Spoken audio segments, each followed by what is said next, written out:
welcome back to the channel. Last time we polished up the frets on this guitar. Now today we're going to do some experimenting. We're going to try to make these stock humbuckers sound better. As you can see, these are typical Epiphone Alnico Classic humbuckers from the pre-2019 era. The stickers are still on the pickups. By now you've probably seen all the posts on various forums talking about the quality of the pickups in the new inspired by Gibson Epiphone lineup. But what if you own a pre-2019 Epiphone standard like this one?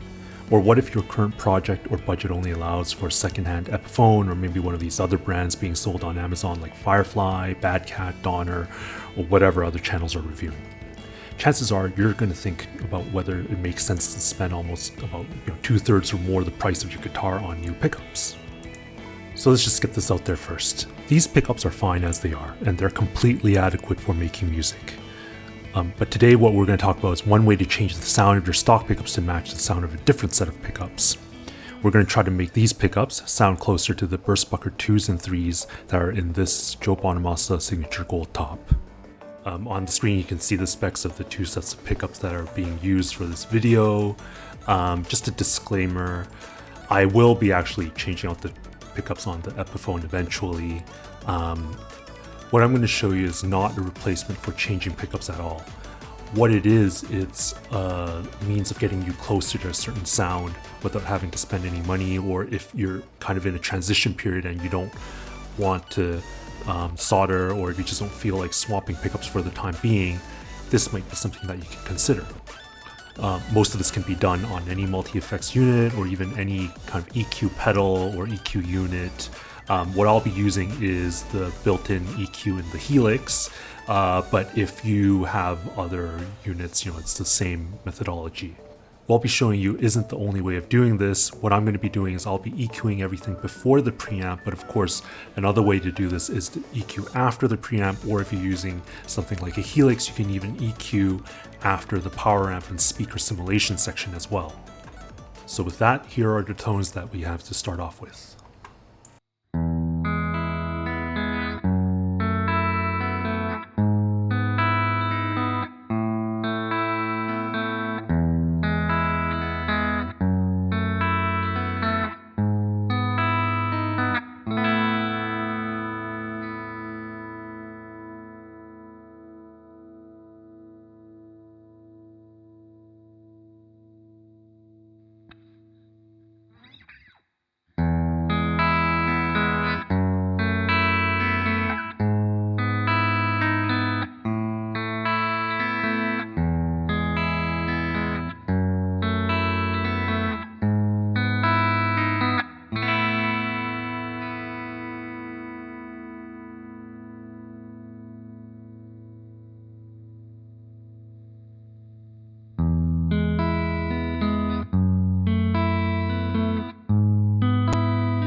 Okay, so we've now loaded the sounds into Cubase, and what we're going to do next is we're going to use an EQ analyzer to see what the differences are between the two pickups.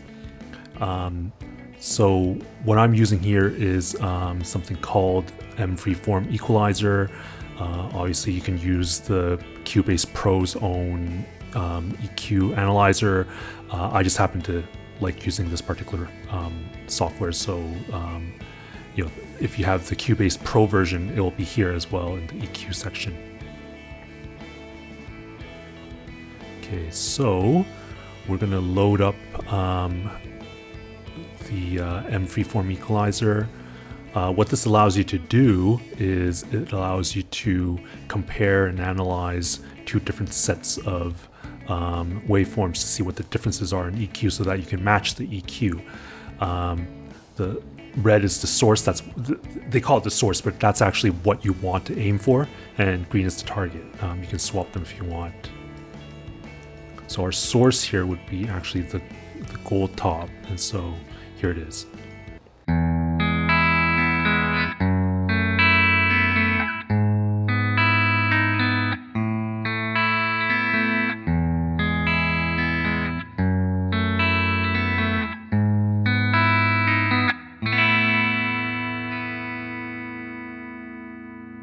Next, we're going to load the waveform from the Epiphone as the target.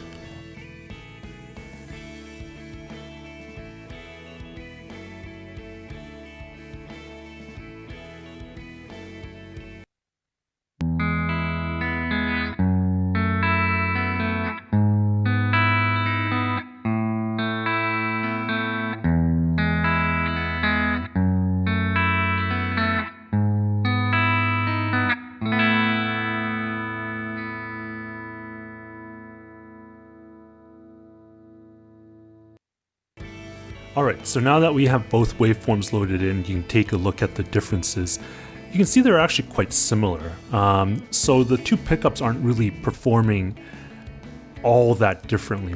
One of them, the red one, which is the Gibson Burstbucker, the Burstbucker 3, that one you can clearly see there's a little bit more top end.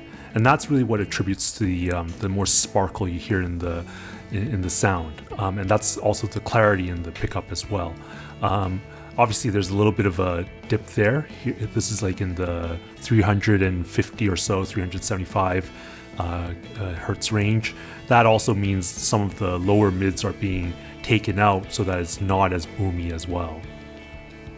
So moving along, you can see that pretty much most of the EQ remains flat, or at least close to flat. There's not that much variance up until you reach kind of the 2500 range. Where that's really where a lot of the differences are. So there's a good boost here that we'll need to take into account when we add the EQ. The next part of the process is fairly simple. You take the data that you got from the analyzer and you put it into your EQ pedal or multi-effects unit, whatever you use for your EQ. In the Helix, I'm actually using two separate EQ patches just because the 10 band EQ is based off an MXR EQ, which doesn't have anything specific to the 350 hertz range. And so I've also added in a single band EQ just to do a little bit of a scoop at the 300 and something range.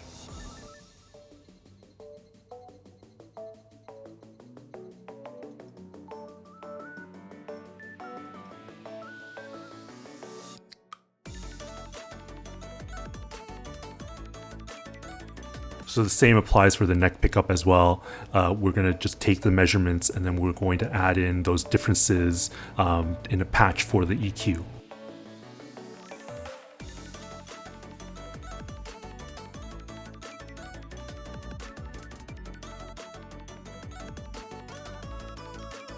So now that's all done, let's just hear how it sounds.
with this method, you can clear up the Alnico Classics quite a bit and to make them sound closer to the Burstbuckers. But I'm going to show you what else you can do.